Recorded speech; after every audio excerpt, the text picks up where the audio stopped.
हमारे देश में कई ऐसे महान पुरुष हुए हैं जिन्होंने अपनी बुद्धि और दृढ़ निश्चय से देश को आगे बढ़ाया है। ऐसे ही एक महापुरुष थे अटल बिहारी वाजपेयी।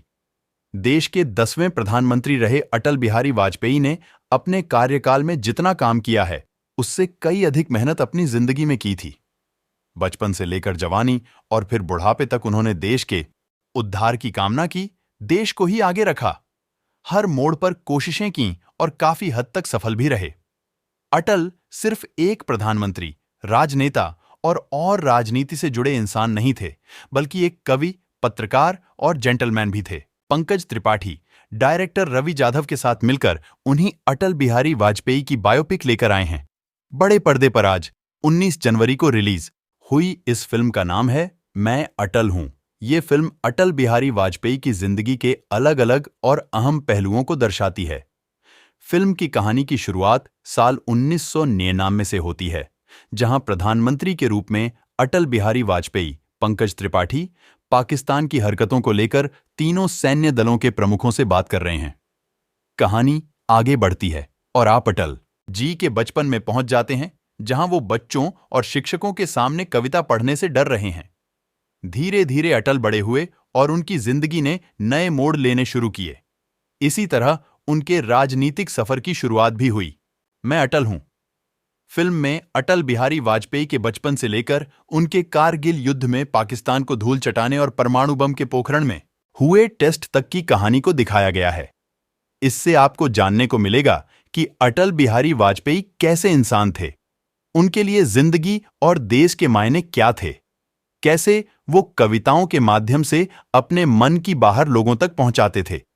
एक कवि, एक छात्र, राष्ट्रीय स्वयंसेवक संघ के सदस्य के रूप में उन्होंने कैसी जिंदगी जी, इसकी झलक भी ये फिल्म आपको देती है। अब सवाल यह है कि अटल बिहारी वाजपेयी की लंबी और बड़ी जिंदगी को दिखाने में ये फिल्म कामयाबी रही या नहीं? तो मेरे हिसाब से इसका जवाब होगा नहीं।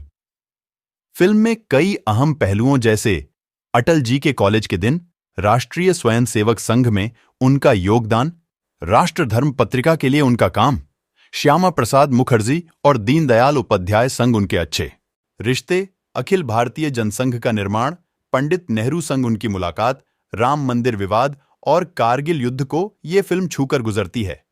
लेकिन फिल्म में कोई ऐसा पल नहीं है जो आपके मन में ठहरता है।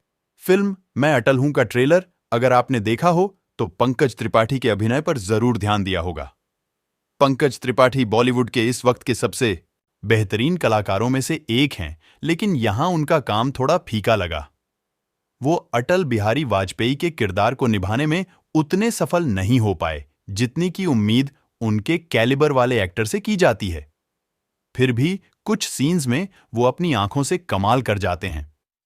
फिल्म में पंकज त्रिपाठी के अलावा पीयूष मिश्रा, एकता कौल, दया शंकर पांडे, प्रमोद पाठक, पायल नायर, राजा रमेश कुमार सेवक संघ कई एक्टर्स ने अहम किरदारों को निभाया है। सभी अपने निभाए जा रहे किरदार के लुक से मेल खाते हैं, लेकिन कुछ एक को छोड़कर किसी का काम बहुत कमाल का नहीं है। फिल्म में होने वाली डायलॉगबाजी थोड़ी अटपटी है। हिंदी में लिखे गए संवाद को सफलता से डिलीवर पंकज त्रिपाठी ही कर पाए हैं। बाकी एक्टर्स के लिए ये मुश्किल हो रहा था और वो फिल्म देखते हुए समझ आता है। बहुत ही नाटकीय अंदाज में किरदार बात करते दिखते हैं। ये देखना थोड़ा अटपटा लगता है। डायरेक्टर रवि जाधव के कंधों पर अटल बिहारी वाजपेयी जैसे महान व्यक्ति की कहानी सुनाने का जिम्मा था। उन्होंने इसके लिए अपनी पूरी कोशिश भी की। उनकी कोशिश और रिसर्च पर्दे पर काफी हद तक नजर भी आती है, बस वो उतनी असरदार नहीं है जितनी होनी चाहिए थी। फिल्म में रफ्तार की काफी दिक्कत है। इसका पहला हाफ आपको काफी बोर करता है। दूसरे हाफ में मूवी रफ्तार पकड़ती है, लेकिन फिर एक एक सीन करके इसे दौड़ा ही दिया जाता है। कहानी के बहुत कम हिस्से को अच्छे से एक्सप्लोर किया गया है। डायरेक्टर के प्रयास इसमें दिखते हैं, लेकिन जैसा कि मैंने बताया, असर कम है। फिल्म के गाने अच्छे हैं, बैकग्राउंड स्कोर भी ठीक है, इसकी सिनेमेटोग्राफी भी बहुत खास नहीं है। खैर, इस मूवी के बारे में आपकी क्या राय है, हमें कमेंट में जरूर बताएं। बाकी और भी ऐसी ही अपडेट पाने के लिए हमारी YouTube चैनल को सब्सक्राइब करें। मिलते हैं नेक्स्ट वीडियो में।